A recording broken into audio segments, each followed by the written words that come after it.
Meanwhile, Delta, American, and United Airlines are all canceling flights to and from Israel amid growing violence there. Secretary of State Antony Blinken says a senior State Department official will travel to the Middle East and meet with Israeli and Palestinian leaders in hopes of de-escalating the conflict. Israel's military has launched airstrikes on hundreds of targets in Gaza. Hamas and other militants have also launched hundreds of rockets into densely populated areas in Israel. Now the violence is spreading to several mixed Arab-Jewish towns inside Israel. At least 53 people have been killed in the region's heaviest fighting since 2014. And our chief national correspondent, Matt Gutman, is there in Tel Aviv with more. Matt, what's happening there right now? Nothing is happening, Diane, and that's what's so strange, because this is the heart of Tel Aviv, one of the busiest streets, Ben Yehuda, and typically there is so much going on here. There's hustle and bustle and people out in cafes and going out. But because of the sirens and because of the warnings that additional barrages of rockets from Gaza are headed this way, it's essentially become a ghost town. And, you know, you mentioned all those things.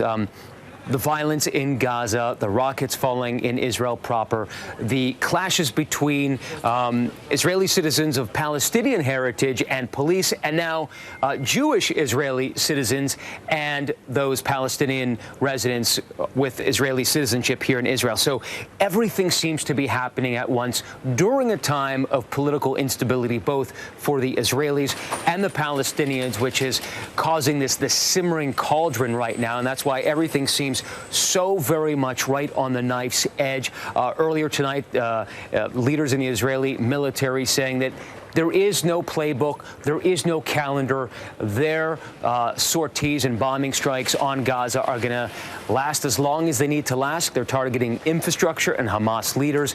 But as we've noted, many additional people have been killed, including children, in those bombings.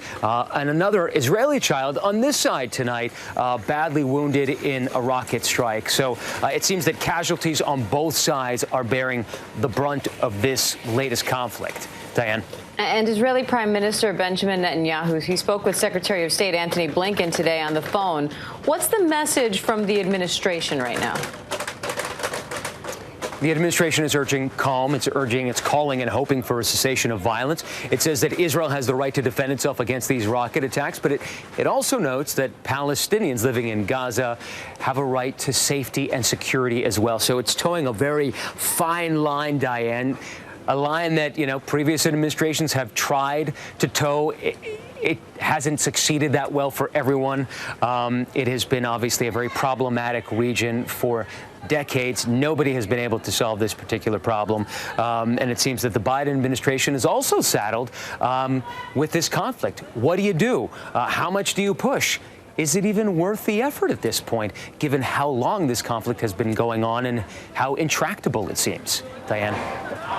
Matt, it's terrors there in 2014, 2008. The Gaza situation has always been tough. And I want to ask about, a lot of Americans don't realize how small a place Israel is for a war, essentially. What is it like for Israeli families right now and for Palestinian families? I was in Gaza when it was being bombed. It is a very small place. How are people getting through this? What's the mood there?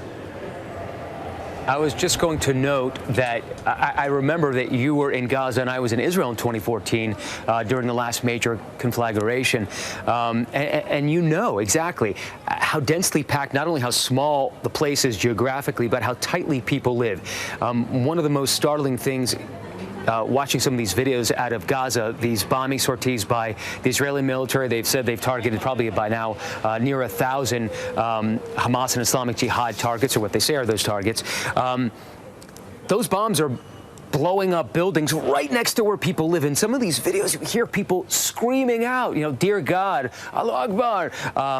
You can feel the buildings shuddering, the trembling of everything around them, the very foundations of, you know, that part of the city. You can hear glass shattering, children and women screaming as those explosions erupt, literally darkening the entire horizon in Gaza.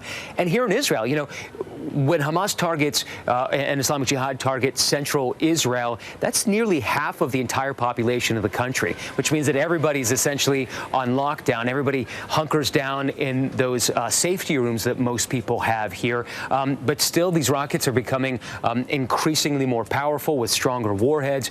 And it's the civilians that are hit on both sides mostly. Those rockets, they're not really aimed very well. They're just sort of directed towards central Israel. They have an approximate range. So even Hamas and Islamic Jihad don't really know where they're going to land.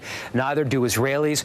Most of those rockets are intercepted with Israel's Iron Dome defense system, but many of them get through. And we saw the damage that one of them caused in a town just south of here in Tel Aviv, and it just essentially incinerated part of a neighborhood and cars and fired shrapnel into this person's house that killed a woman. So again, the proximity, we're talking from here to Gaza, Terry, you know, it's, I think, about 40 miles from here to Jerusalem. As the crow flies, it's less than that. Israel is extremely narrow. At its narrowest, about 9 or 10 miles. So everything is very close, and I think that feeds all the intensity that we're seeing right now. And, Matt, we're also learning about the first Israeli military fatality in this latest conflict. Could that escalate things further? I don't think so. I think that the Israelis understand that if they have military personnel right on the Gaza border, they are likely to get shot at by Islamic Jihad militants or Hamas.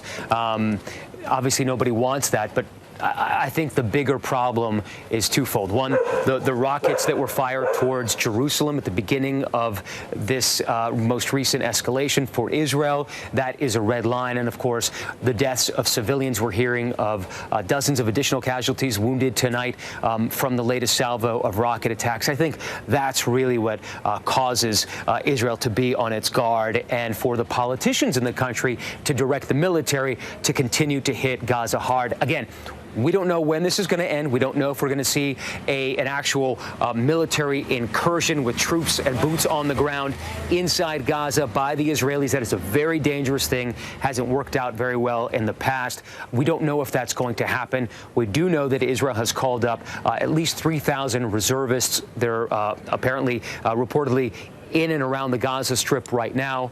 Don't exactly know where that's going to end. The Israeli military isn't telling us what its plans are, nor is Hamas telling us how it sees this ending. So for now, this is very much in flux with a tremendous amount of tension. One last word, it's that intra-Israel tension that we're seeing that really makes this different as well. Jewish Israelis attacking Israelis of Palestinian ethnicity in the town just south of here. Haven't seen that before, also in Tiberias. And those Israeli citizens of Palestinian ethnicity in their towns rising up, fighting with police in clashes that have left hundreds of people wounded, destroyed cars and stores and restaurants, etc. So there's the external violence that we're seeing, Israel against Hamas, Hamas against Israel and Islamic Jihad, and these internal battles as well.